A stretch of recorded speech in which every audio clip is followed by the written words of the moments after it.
guys, welcome back. I'm going to read you chapter 3 from Poison in the Colony, Jamestown, 1622. Chapter 3, August, 1614. It is the flush of full summer. Soon I will be 5 years old.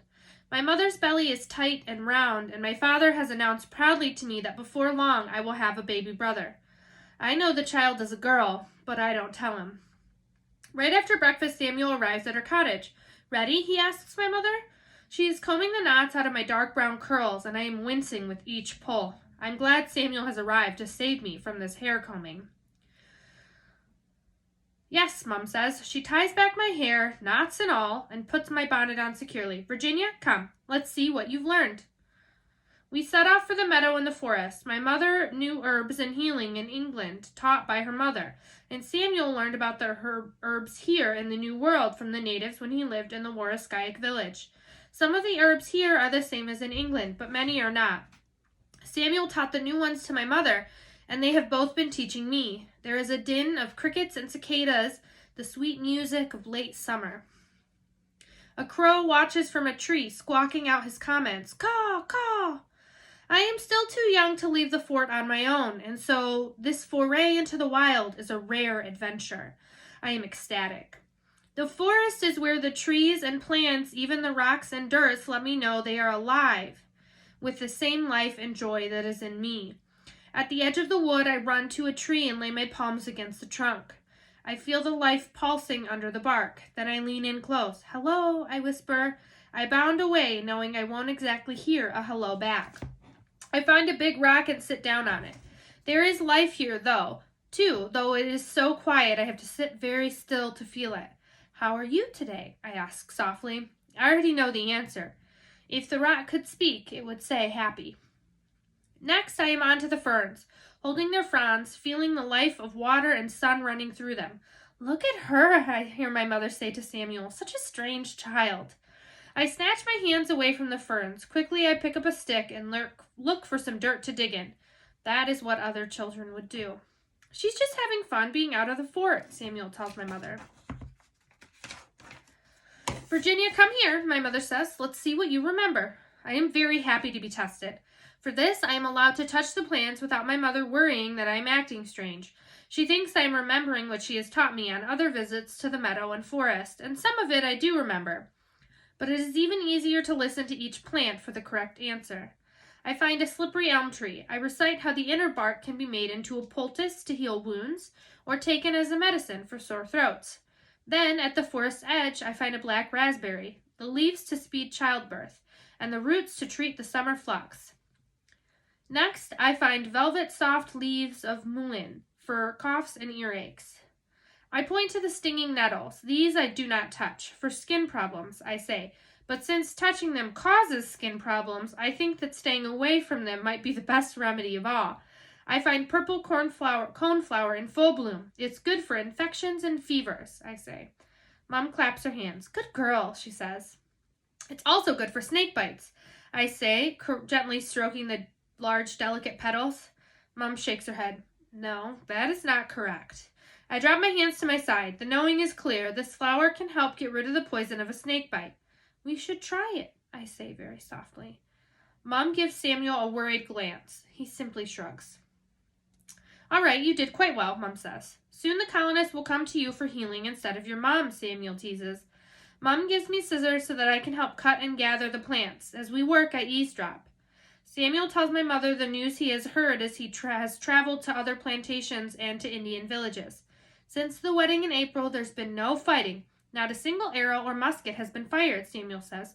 People are calling it the Peace of Pocahontas. Thanks be to God, my mother says. Have you heard Governor Dale tried to take another wife? Samuel asks. That man has no shame. Samuel continues. He sent a messenger to Chief Powhatan to ask for the hand of his 11-year-old daughter in marriage. Mom raises her eyebrows. And did Lady Dale send word from England that this would be fine with her? Samuel laughs. The chief said no, of course. He told the messenger the girl was in a village 3 days' walk away. He will keep her well protected, I'm sure. Good, my mother says. Governor Dale is an evil man with his martial law and whippings and hangings. I wish the company would send back Captain Smith and send Governor Dale home to England with his tail between his legs. Mom and Samuel continue their gossip and gathering, and I am free to play in the magic of the forest. It is a day without breezes, and mosquitoes buzz around our heads even inside the cottage. Mom and I work together to hang herbs to dry. I tie the strings, and she lifts the bunches and hangs them on nails set in the rafters. There is a knock at the door. It is a gentleman. Mom gives him a curious look. The gentlemen and nobles normally go to the doctor for their healing, while the common folk come to my mother or Jane Wright, the left-handed midwife. This gentleman is distraught, his face twisted in fear. It is his wife who is ill, very ill. The doctor has already seen her and given her medicine, but she has not improved. Can my mother help? He is afraid she is dying. Mom asks the man what his wife is feeling, and as he speaks, she chooses which plants to bring. These will help, she says. I go with her, and we follow the man to his cottage. Mom has me wait outside. There is a boy, a little older than I, sitting in the dirt in front of the cottage. He is sullen, as fearful as his father. He glares at me. It is the first time I've seen this boy. The second time I see this boy and his father is a few days later. It is evening. The gentleman pounds on our door, and when my father opens it, he grabs my dad by his shirt collar. She said she could help, he cries. I should have known better than to come to the likes of her. The doctor had given her medicine. She would have gotten better if that woman, he points a long accusing finger at my mother, hadn't laid her cursed hands on her. My dad is trying to close the door on him. The boy is behind his father, staring at me with a hateful look. I will make a report, the man shouts. Then he narrows his eyes and lowers his voice. I know who your mother was, Mrs. Layden. He turns, grabs his son by the arm, and drags him away. Mom collapses into a chair and hangs her head into her hands. I should have known better than to try to heal a gentleman's wife, she says miserably. You could not turn him away, Dad says. He lays a hand on her shoulder. I am afraid to ask any questions. My mother and Jane Wright work together in our cottage. It is night, and the candles flicker over their needles as they sew.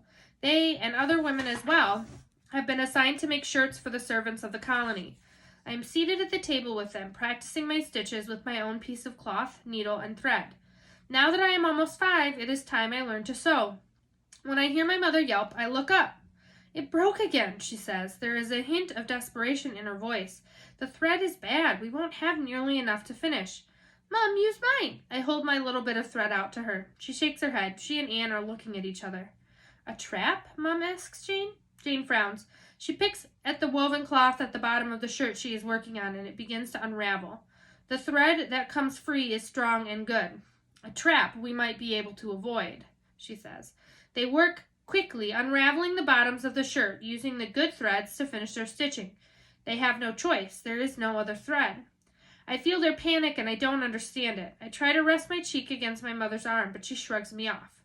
I go to bed while they are still working.